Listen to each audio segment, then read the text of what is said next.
Maaaring konektado ang kaso ng mga nawawalang sabungero at ang drug war ni dating Pangulong Rodrigo Duterte ayon kay Justice Secretary Boying Remulla.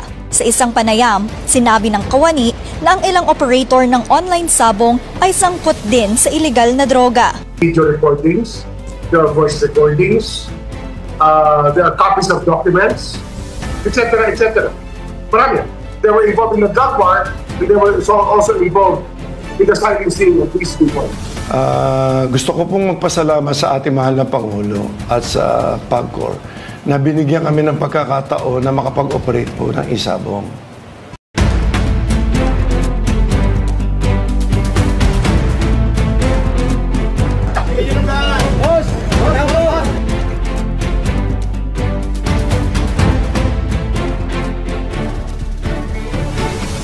We are not limiting our investigation because we need to corroborate yung mga statements just to conduct fact-checking also and to vet kung ano yung mga information being provided by alias Totoy, because we cannot be heavily relying on one source only. We have to validate and vet yung ibang mga statements niya.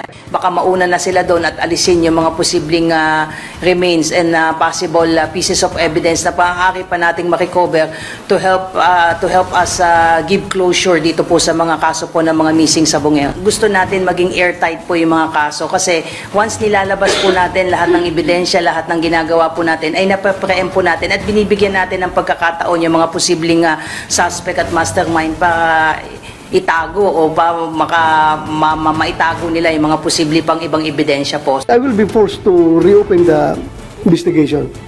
Hindi masiguro mag-disappear yung ganun laking 34 na mga tao kung walang nasa likuran dyan na very influential.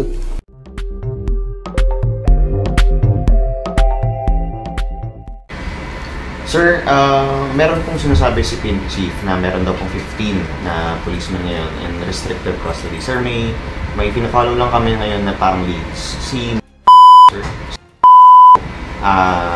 kilala po ba sila? Ano yes, kilala ko yung dalawa na yan. Sila po ba yung nasa listahan, sir? Mahirap kasi magsalita dahil hindi pa rin pinangalanan ni Sir Torre. Para rin sa kasiguridad din siguro ng pamilya nila. Sir, yung police colonels na ito, ano po yung role na piniplay nila dito sa missing sabongeros? Sila nga, katulad ng sinabi ko nakaraan, sila yung kumukuha doon sa sabungan. Okay. Sir, meron din po sinabi kanina umaga si PNP Chief na posibleng hindi lang sa Taal Lake dinidispose sa mga ito. Well, sinabi ko na nga, pagdating sa akin, putol talaga yun. Kaya si PNP Chief, ano naman talaga yan, hawak naman yan lahat. Siguro nga, mayroon din. Gawa sa sobrang dami na missing sabongero. Minsan, araw-araw, sunod-sunod. Kaya siguro, mayroon ganun. Meron din po information na may mga NBI daw pong involved, sir. Gusto po namin malaman ano po may ranking officials po ba ng NBI talagang involved? Katulad ng sinabi ko, nililink lang talaga yung NBI pero walang NBI na involved niyan. Director Santiago, sir, wag po kayo magpadala. Alam ko, naggawa-gawa lang yan ni Mr. Atong Ang para sirain ako sa inyo. Sir, yung may sinabi po kanina si ang totoo daw pong involved ay totoo ba daw?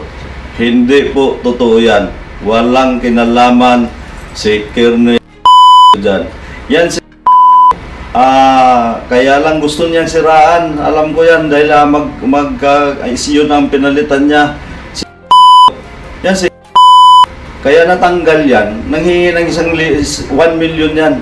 Andun ako mismo at ako ang sinabihan niya na yung 1 million na yan, sabihin mo lang kay Mr. Atong Ang na iparenovate natin itong kampo.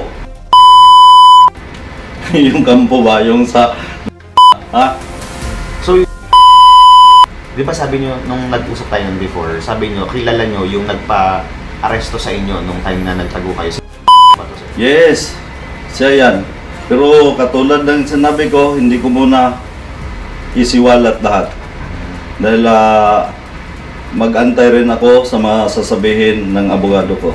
Okay po. Sir, nabanggit niyo po yung 15 na police, pero may lumalabas po na information na binabayaran daw sila ng 500,000 per kill ng sabungero. 500 lang ba, sir? 1,000 lang yan sa isang grupo. Halimbawa, isang entry, 7 sila. 500,000 lang talaga ang pinapaabot sa akin yan. Gawa yung team leader nila, may monthly na 2 million yan. At yung team leader po, anong rango nun, sir? Lieutenant Colonel, kumpare ko pa yan. Yung ano sir, di ba before sabi niyo rin, merong general, ano to sir?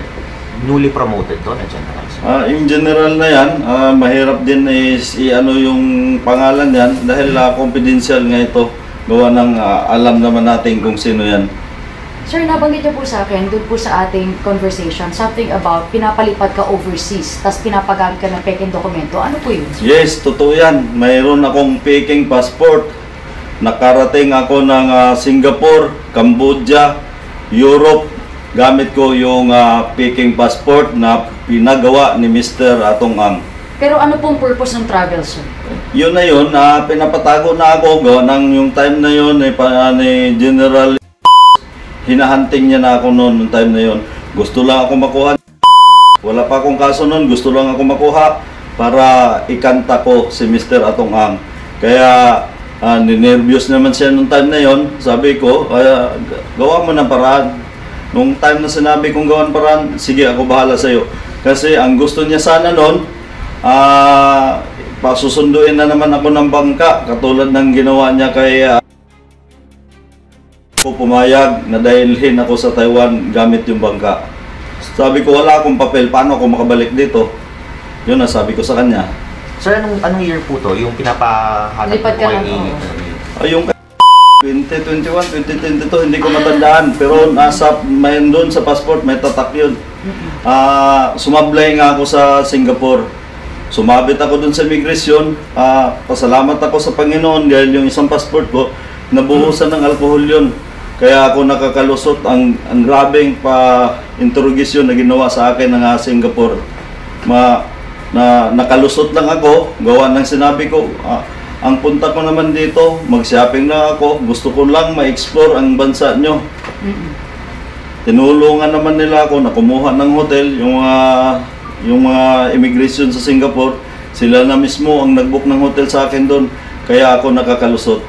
Nadala sa paliwanag ko sa kanila. So, noong umpisa po, sir, pumayag kayo sa gusto ni Sir Atong na magtago na muna kayo sa ibang bansa dahil kainitan ng issue, kaya ka nagtago? Yes, kasi sa katulad ng sinabi ko sa kanya, dalhin ko hanggang kamatayan yung sekreto namin dalawa. Pero itong lately na nalaman ko na pamilya ko na pinag-usapan dito, na gusto na kami ubusin, kaya ako lumabas ng ganito. Sir, kumbaga, siya po yung gustong magpakanta kay Yes, siya kasi noon ang DJ. Ang gusto lang niya noon, mahuli talaga ako para magkaroon ng hustisya yung missing sabungero, yung mga pamilya na mga nawawalan. Ngayon po ay part na ng DOJ po, si Sir. I'd like to ask po, sir, kung meron na kayo conversations sa mga matataas authorities, sir, para for protection, sir. Meron na. Nasabi po ni Sir Tory na kayo ay under police protective custody. Confirm lang namin yan, sir. Yes. Totoo yan. Ano sir yung, kumbaga dagdag na protection sa inyo? Meron ba kayong mga police personnel na Yes, meron ako. Pasalamat ako kay Sir Tory na hindi siya nagpapadala sa pera ni Mr. Atong Ang. Kailan po nag-umpisa, sir, na nasa police custody na kayo? Simula nang lumantad na ako, binigyan niya na ako ng security. Okay, alright. Sir, sabi ni SOJ kanina, meron daw iniimbestigahan ngayon yung SC na part ng judiciary. Sino sir, yung judge ba to? Ano bang... Yung katulad nung nabanggit ko na nakaraan, ito kasi si Mr. Atong Ang, mayroong isang tagalakad to, isang opisyal, isang ex-judge na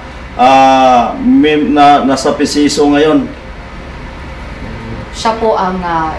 Siya yung tagalakad ng mga judge, mga piskal. Minsan na dinadala niya sa ibang bansa. Doon niya kinakausap yan. Ganon katindi ang power ni Mr. Atong Ang. Pero isa lang to, sir. Walang iba. Isang tao lang yan. Isang tao lang yan. Na yan ang tagalakad ng kaso, lahat ng kaso. Okay po, sir. Tawid, may question pa pang Sige, yun na tayo. Tatawid po sana ako ngayon, sir, kay Sir Alan Brown Bantillas kasi lumabas po na sasampa siya this week ng counter affidavit. Nakausap niyo na po ba siya, sir? Yes, katulad niyan. Ako sa totoo lang, naawa rin ako kay Mr. Alan Bantillas. Kumpare namin yan nila ni Mr. Atongang. Siya ang tumulong sa akin at siya rin ang inutusan ni Mr. Atongang na sunduin ako doon sa Singapore para mag-guide sa akin. Kinasama ng loob ko, pati yung tao na walang kasalanan, idinawit niya dito kasi gusto niya lang linlangin ang taong bayan na magkasabwat daw kami ni Mr. Brown.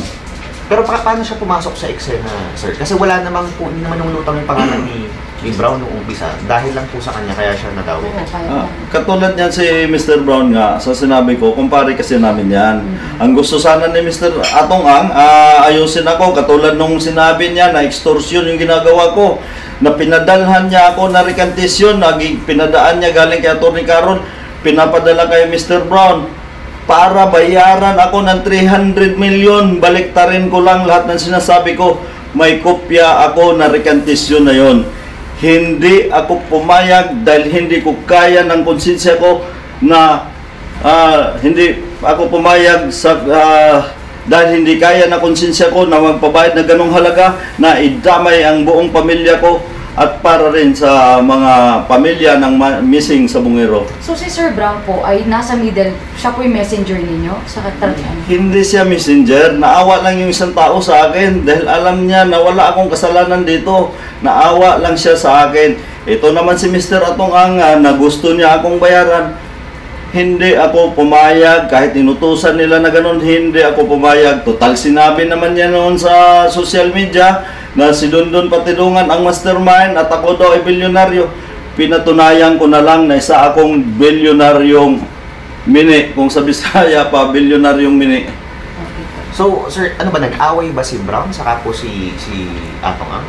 Hindi ko alam yan kung anong mayroong sa kanila. So wala siyang kahit anong kinalaman sa issue ng Mrs. Sabungero? Wala siya. So kinagulat mo na doon siya? Nagulat nga ako, yung time na nagulat ako kasi kumpare ko si Brown. Si Mr. Atongang, kumpare ko yung mga yan, ninong sila ng anak ko. Kaya doon ako nagulat, bakit mayroong ganon. Sir, yung yung mga lumalabas nga po sa mga photos na kasama ni Mr. Brown na congressman, senator, siguro paglilinaw na lang din po sa part niya. Sa ganyan, wala akong idea niyan. Dahil hindi naman ito ordinaryong tao si Mr. Brown. Businessman din ito. Australian citizen din to. So wala, sir, sangkot na congressman or senator dito sa missing sa Bungeros? Wala. Gusto lang ni Mr. Atongang idawit yung senador at ang congressman para malinlang niya ang taong bayan. Meron pa po ba kayo hinihintay na mga ebidensya? Sir, kailan tayo mag-file ng ating pong sworn affidavit? Ang gusto kasi ni DOJ na hindi putol, kailangan buo ang lahat. Pero inaayos na ng CIDJ. May partial na akong naipasa na dokumento kay DOJ. Sir, yung mga victims, yung family ng mga victims, nakakausap niyo rin po ba sila? Through telephone, nakausap ko sila. Last time, nakausap ko yung pamilya ni Jun Lasco, yung kapatid. Okay. So, Sir, yung tawag dito, meron pa po ba tayong ibang mga key players na malalaking pangalan na tinitingnan na pwede pang ma-reveal sa future pa? Basta lahat yan, mayroon akong kopyan yan. Ayun. Mayroon akong idagdag ha, na inambos doon sa na ngayon pinapatayo ni Atongang sa halagang 2 million, swerte rin na nabuhay, hindi namatay. Ngayon, sabi ko nga sa kanya, para mapatunayan ko lahat ng sinasabi ko, sana lumutang ka na rin, magsalita ka na rin kung sino ang nasa likod nito at alam niya, ngayon na imbestigahan niya, meron isang tao na parang inambos, alam niya kung sinong tao. Kaya sinabi ko sa kanya, siya ang nagbigay sa akin sa lahat ng detalye ng mga pulis, magkatugma kami, iisa. Sabi ko, yan yun. Yan ang inutosan na ni Mr. Atongang para patayin ka. Bakit po siya pinapatay, sir? Agawa kasi nga pinaghinlalaan niya na Mr. Atong Ang na siya ang humawak na isang grupo ng tsupi. Kaya ang gusto nun, ipin down yung si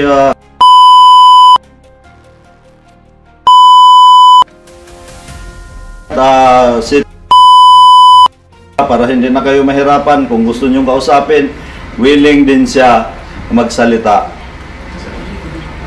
Sir, kayo po ba ay willing naman po magsampa ng kaso naman kila Atong Ang? Ang dami po mga allegations. Yes, ngayon inaayos lang na abogado ko para panawagan ko kay Attorney Kapunan. Attorney Kapunan, iniidolo kita noon nakikita ito sa TV, iniidolo kita dahil ikaw ay pumanig sa mga mahirap. Ngayon nakita ko, isa ka rin palang bayaran na attorney. Tinanggap mo, nasiraan ako, na ako kriminal, ako mamamatay tao. At para malaman mo lang, yung ginamit ni Mr. Atong Ang na mag-witness against sa akin, sila yung nagbitbit nung taong missing sa Bungero. Yung dalawa na yun. At saka yung kalipin nung bakla noon sa isang shopping center. Kaya alam ko lahat yan. At saka yun ang ginamit niyang witness against sa akin. Mga tao ko lang yan. Dahil nababayaran niya itong Ang ng pera, bumabaliktad yan. Sir, for the record, yung mga families ng victims na may mga lumalabas po kasi information, binabayaran daw sila para hindi na sila magsalita. Totoo yan. Gusto ni Mr. Atong Ang na ubusin yung pera niya, nabayaran lahat na missing sa Bungero para mawala na, para maligtas siya. Magkano po ang bayad? May isang grupo niya na nabayaran niya ng 50 million. Yung dalawang pamilya na yan, nabayaran yan. Hindi ko na lang sabihin, pero alam nyo kung sinong tao yon na umatras na binayaran niya. Okay, sure. Alam ko, 50 million ang binigay niya doon. Follow up daw po dun sa mga local government. Kasi nabagay si Vice Mayor, former Vice Mayor na po so far talaga nasa listahan natin, sir. Wala nang iba. Yun. At nakausap na si EDG yun. Ano po sabi ni Vice Mayor? Sa ngayon, hindi ko rin na pwede sabihin dahil confidential ang pinag-uusapan nila. Sir, siguro balikan ko lang sa ulit po to si na tawag dito. Hindi na kasi siya nakabalik ng serbisyo, di ba? Tinanggap yung first resignation niya. Ngayon po, may knowledge ba kayo kung nakikipag-usap pa siya kay Sir Atong Ang? Or Hindi ko alam yan dahil bago lang siya noon, wala na siyang kinalaman sa missing sa Bungero. Ang mali lang niya doon, nanghingi siya ng 1 million para ipagawa daw doon sa kampo niya. So hindi po yung mga sir, yung po na mga nakalipas, meron po silang connection dito sa missing sa Bungero? Wala, dahil ang alam ko, ito lang doon sa isang lieutenant colonel lang. Putol kasi walang mando na galing doon sa isa na binabanggit niyo. So ito, sir, wala siya kinalaman sa mga missing sa Bungero. Humingi lang siya ng pera. Wala siyang kinalaman dyan. Pero nasa listahan siya ng 15, sir. Hindi ko alam yan. Basta ako, ang alam ko dyan na wala nga akong inano na kasama siya dyan. Salamat po. Itong mga media na kausap ko, bayan daw ito, bias daw ito. Kaya hindi, against ako doon sa lahat ng sinasabi mo, Mr. Atong Ang. Dahil kilalang kilala kita, pati baho mo. Ikaw yung taong bumabayad ng medyang bayaran. At ikaw rin ang nagpa-expose sa akin sa social media. Kumuha ka ng tao para i-post ako, para siraan ako, para maging malinis ang pangalan mo. Ulitin ko, sino ba yung pagpaniwalaan ng tao? Itong tuta o itong nanay ng tuta? 'Di ba? O sige, ako na yung nanay ng tuta. Baliktarin natin, utusan kita. Papayag ka kaya noon? 'Di ba? Tuta lang ako, Mr. Atong Ang. Kaya sabi ko sa iyo, wag mo linlangin ang taong bayan. Wag mong itago ang katotohanan. Ginagawa mo akong mastermind, ako daw bilyonaryo. Parang baliktad yata. Una, sinabi mo na pakignap kita, patayin kita. Sino ba naman si Dundun Patidungan? Isa mo lang tauhan na para patayin ka. Yun lang masasabi ko, nakakatawa ka. Yun lang. Puntahan natin. Well, alam ko na may mga parang mga pahayag tungkol dun sa na sinabi ng inyong kliyente. Pero kakamustahin ko lang din po si Miss Gretchen Barreto. I'm sure kasi hindi namin siya mai-interview dahil umiiwas na nga po. Pero kayo nakausap niyo siya. Kamusta po siya ngayon at ano po yung kanyang demeanor after all this controversy na nagaganap? She's trying to remain calm. Of course, concerned siya. Sino ba naman nang hindi mababahala doon sa mga aligasyon na napansin ko lumalaki at lumalaki. Ini-embellish. Just a few minutes ago, merong nagsabi sa akin na contradicting the earlier statements of the whistleblower na ang basihan niya ng kanyang opinion na Ms. Barreto must somehow have been involved in the disappearance of the Sabongeros, no? Opinion niya yun dahil sabi niya napakalapit, no? Because of her close connection with Mr. Atong Ang. Yun ang actually basis niya. And then lumalaki. Nung originally, sabi niya, mastermind, meron siyang name na mga 3 tao lamang. At ang sabi niya, may alam lang si Miss Gretchen Barreto. Dapat may alam siya dahil she's so close with Mr. Atong Ang.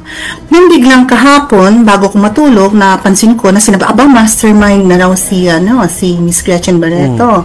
And then meron siyang sinasabi may mga meetings raw kung saan ini-explain raw ni Mr. Atong Ang na kailangan may gawing ganito. Tapos a few minutes ago, as I said, somebody told me, umiba na naman yung kwento. Ngayon raw, nagkakaroon ng meetings kung saan raw nagkakaroon ng botohan kung sino ang mawawala. Hindi siya nakakatawa.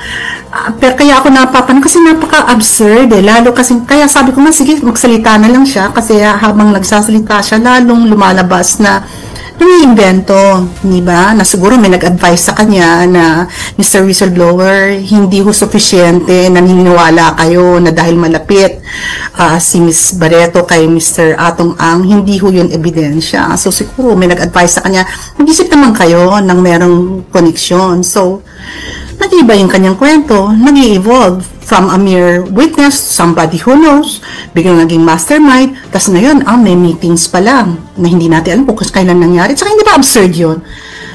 Kung magkakaroon ka ng parang mga ganong klaseng parang pag-uusap, yun ba ay magaganap sa isang meeting? And remember, Miss Gretchen Barreto is just an investor. She's not just one. She's one of about 20 other investors. Ang gusto bang sabihin itong Mr. Whistleblower, nakakaroon ng meetings, nagbobotohan sila, kung sino, paano nila malalaman kung sino yung mga, it's really absurd. Kaya ang tingin ko doon, lalong nagpapatunay na this is pure invention, it's fantasy, at ang purpose ni Mr. Whistleblower sa pagsangkot kay Miss Gretchen Barreto ay para magkaroon ng interest dito sa kwento na ito at may mga makinig sa kanya. It's unfortunate. It's not fair. It's a baseless accusation. Unfortunately, Miss Barreto is such an interesting personality. Maraming nag-aabang kung ano nangyari sa kanya at marami sigurong fascinated about what's happening. But it's pure fantasy. It's really unfortunate. Opo. Attorney, para lang ma-set natin yung record po. Personal na kakilala ni Miss Gretchen Barreto itong mga whistleblowers na alias Totoy at alias Brown. She knows them because Miss Barreto has been actively involved in the Sabong, di ba? She got to like the business, di ba? Parang nagpo-promote siya, di ba? May mga videos kung saan siya nagre-release ng mga manok. Yes. And of course, she also maintains her own mga manok, no? Tapos dumalaban, nagbebetcha, minsan nananalo siya, minsan natatalo, but enjoy siya sa game. And the whistleblowers are actually, itong isa, pagkakaintindi ko, he's also an investor. At dahil he's also involved in yung pagsasabong, nakikita sila. Of course, nakikita sila. Kasi matagal yung naintindihan ko, nagulat nga ako na yung sometimes yung mga sessions, mga 23 hours yata, yung tuloy-tuloy yung so nakikita sila. So, yes, she has met him. Pero, And she's encountered him. opo, yung sinasabi po na tangkang pangingikil kay Miss Gretchen Barreto, sino po yung nagtangkang pangingikil and magkano po yung hinihingi if you don't mind? Kasi parang alam ko yung kay Atong Ang, yung 300 million yata, hindi po ba? Oo. No, to be ang nangyari dun kasi actually is that yung isang kasama siguro ni Mr. Brown, no. Ang pangalan niya Brown, Alan Bantiles ba siya? Ang tawag nila Brown. Minsan tinawagan na si Miss Gretchen Barreto at sinabi na parang may balak gawin si whistleblower at may pasasabugin rin. And he suggested na tawagin mo na yung asawa ni whistleblower. Magbayad na lang para hindi ka isama doon sa listahan. It never went further than that because Miss Gretchen never called anyone. Hindi nagkaroon ng further discussions because she refused to pay. And it ended with that. Pero dito sa pangingikil o extortion attempt nga po, Attorney Alma, no, meron naman kayong ebidensya na talagang may extortion na nangyari. Like may details po kayo, evidence po. All I can say is that the call was made. I don't know if Miss Barreto maintained records. It would be funny if she did. And actually, irrelevant siya. Hindi ba? Kasi silang kailangan magpatunay kasi na merong involvement si Miss Barreto doon sa sinasabi nilang disappearance. Itong pagtawag at pag-attempt na mag-extort kay Miss Barreto is just one indication that this is all, hindi ko maintindihan, setup ba ito, scam ba ito, desperation ba to on the part of the whistleblower? Because ang pagkakaintindi ko, Mr. Whistleblower is stands accused, hindi ba? In some cases involving the kidnapping in a serious illegal detention of some of the missing sabongeros. Hindi siya murder, I understand, because yung corpus delicti, yung body of the crime, hindi pa nahahanap yung mga missing na sabongeros, no? So, hindi ko alam, may mga kwento na kailangan niya ng pera, siyang humingi ng pera para makatakas, hindi ko alam. So call lang pala, no, yung extortion attempt. Pero meron po kayong documentation po kung sakasakali to prove na si Miss Gretchen Barreto ay talagang dun sa financial side or investor lang po at wala po talaga siyang decision-making powers, first of all. She has no decision-making power. She's not engaged in the operation of the sabong. And we have proof of that po? Documentation? The documentation will show kung siguro incorporation paper, she's not part of that as far as I know.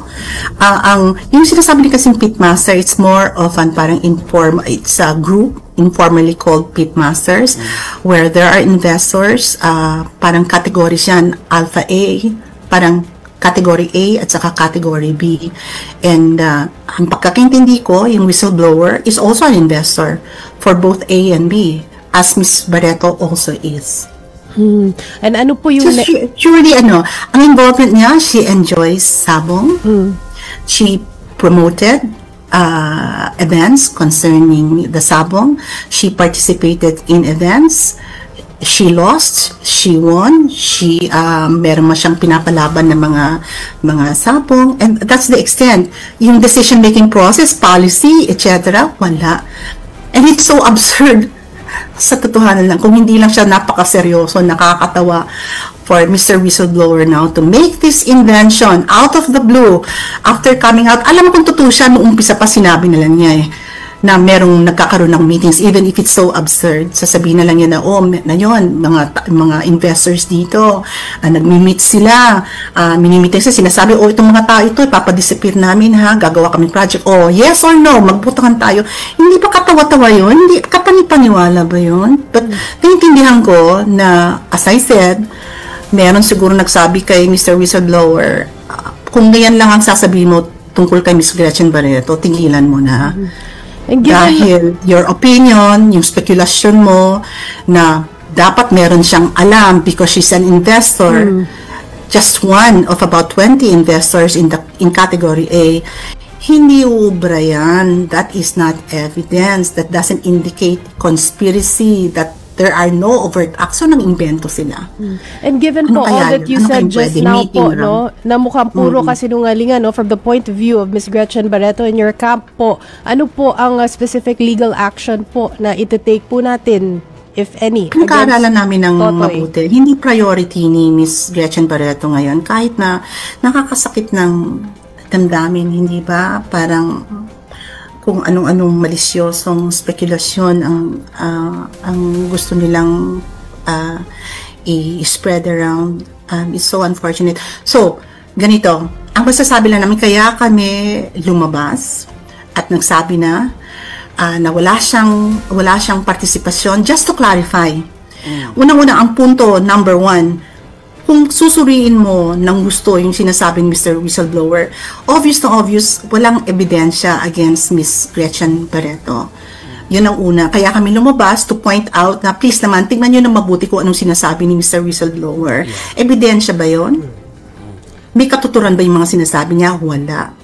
Secondly, of course, if you want to hear it, we will now say it. We categorically deny that Ms. Gretchen Barreto had anything to do with the disappearances. Remember, inimbestigahan ito ng Senate about 3 years ago. May report ng May 2022 na nilabas ang Senate. Yung mga walang indikasyon doon na any of the investors, particularly Ms. Gretchen Barreto, are somehow involved. The investigation continues. And then thirdly, of course, we want to emphasize na we will cooperate in any investigation if this goes further, dahil very confident kami na walang katuturan itong mga akusasyon na ito. And finally, siguro pwedeng sabihin na we share the desperation of the Sapungeros and their families in particular. And their lives matter. Kailangan magkaroon ng closure, magkaroon ng justice. But justice is only served by having a thorough and objective, investigation. Actually, I have to confess also na medyo nabahala ako kasi this morning yata or late last night, lumabas si Secretary Remulla at sabi niya, Ms. Gretchen Barreto is now a suspect. Yeah, exactly. That's my follow-up question, Attorney Alma, no, na alam ko na address nyo na yung tungkol doon kay alias Totoy at yung mga sinabi niya. Pero yun na nga, yung sa gobyerno muna tayo, sa DOJ, na sinasabi na they're considering Atong Ang and Gretchen Barreto as suspects already. Go Actually, ahead, sa totohanan lang, nabahala ako nung umpisa. Kaya lang kung pakinggan mo at inintindihin mo ng mas mabuti ang sinabi ni Secretary Remulla. Sabi niya, she's not considered a suspect because she has been named by the whistleblower. Therefore, you have to investigate. Hindi ibig sabihin nun na merong konklusyon na merong na may ugnayan si Ms. Barreto. It's just a fact. Siya'y pinangalanan nung whistleblower. So, naiintindihan ko naman na hindi naman pwedeng sabihin ni Secretary Remulla, walang saysay yung sinasabi ng whistleblower. Let's investigate.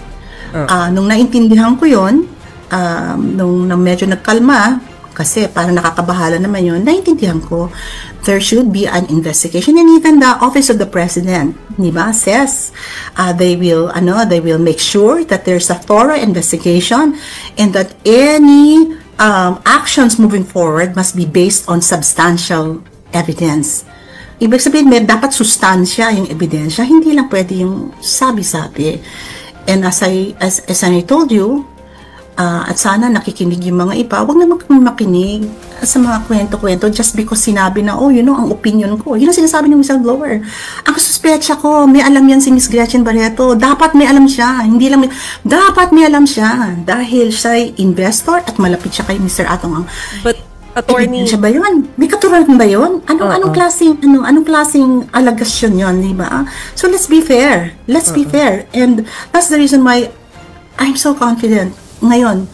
Kaya lang kami lumabas para iklaro. Please, tingnan natin ng mabuti. Hindi lahat ng sinasabi tama.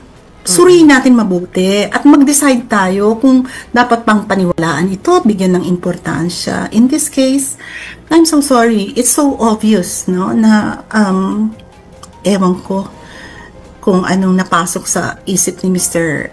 Whistleblower, kung anong, siguro niya gusto niya nga ng attention.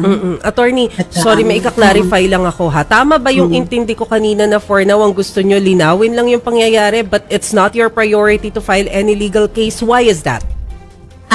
The reason being that we want to step up and look at what's happening. Kasi sa totohanan lang, kung kailangan natin siguro mag-file ng kaso, we will. But right now, pag tinignan mo yung mga sinasabi tungkol kay Miss Barreto, wala. Kaya kung mag-file kami ng kaso, obvious naman na wala. Ngayon, tingnan natin what's gonna happen. But of course, Miss Barreto is concerned about the truth. She's concerned about her reputation.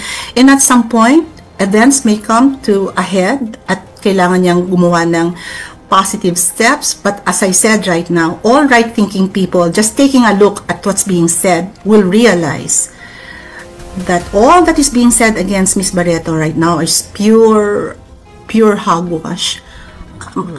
Walang sustansya, salita lang. At naniniwala kami na maraming tao will arrive the same conclusion. Dinadawit lang si Gretchen para maging interesting yung kwento. Bakit si Gretchen lang? Kung ang sinasabi Mr. Whistleblower, dapat may alam siya dahil alpha member siya. Bakit siya lang ang sinasabi? Ba't lang siya ang naging mastermind? Bakit yung mga iba na meron ring investment? Ibig sabihin, kung investor ka, may alam ka? At more than that, sa totoo na ayoko maging legal kasi hindi ba? Ano bang papel na gusto niyang ilabas kay Miss Barreto? Mastermind ba? Or gusto lang niyang udyukin? Kasi nakakatawa, kung mastermind siya, di sasabihin niya dapat sa authorities, kailangan i-diin si Miss Barreto. Instead of sabihin, hindi, Miss Barreto, may alam ka, lumabas ka na, join me, magsabi ka na, maging star witness ka. Hindi ba katawa-tawa yun? Nakakatawa. Okay. Gusto ko lang kasi nababasa ko yung lower third sa amin, sinasabi namin naintindihan ng inyong kampo na kailangan mag-imbestiga ng DOJ, tapos naintindihan niyo rin yung paghahanap ng hustisya nung mga pamilya ng mga sabongerong nawawala. Attorney, kasama ba sa concern ninyo at saka ng inyong kliyente na si Gretchen Barreto, yung kasi nagsalita na maski sa aming kagabi rito yung isa sa mga kaanak ng nawawala, na tila sila'y naniniwala na ngayon pa lang doon sa version ni alias Totoy. Ito ba'y concern sa inyo? Well, I'm sure at kung ano yung next step nyo dyan? Of course, nakakalungkot yun, but ang masasabi ko lang, if the families want justice, then you have to really define, the truth. Kailangan magkaroon ng tama, wasto, thorough, and objective na investigasyon. Otherwise, anong klaseng hustisya yun? Kung ang focus mo doon sa mga tao na obviously walang kinalaman, paano magiging hustisya yun? So, we want justice. Actually, we pray for a just result. We pray that the families of the Sabongeros get what is due them, that they achieve closure, as I said. That can only be done if the proper people are investigated. And that, sabi ko nga, at the end of the day, hintayin natin itong investigasyon na ito. Doon lang siguro magkakaroon ng closure ang mga naapektuhan dito. Okay. Sige po, Attorney Alma Malyonga, marami pong salamat for joining us. Thank you. Thank you for giving me the time. Oo. Sige.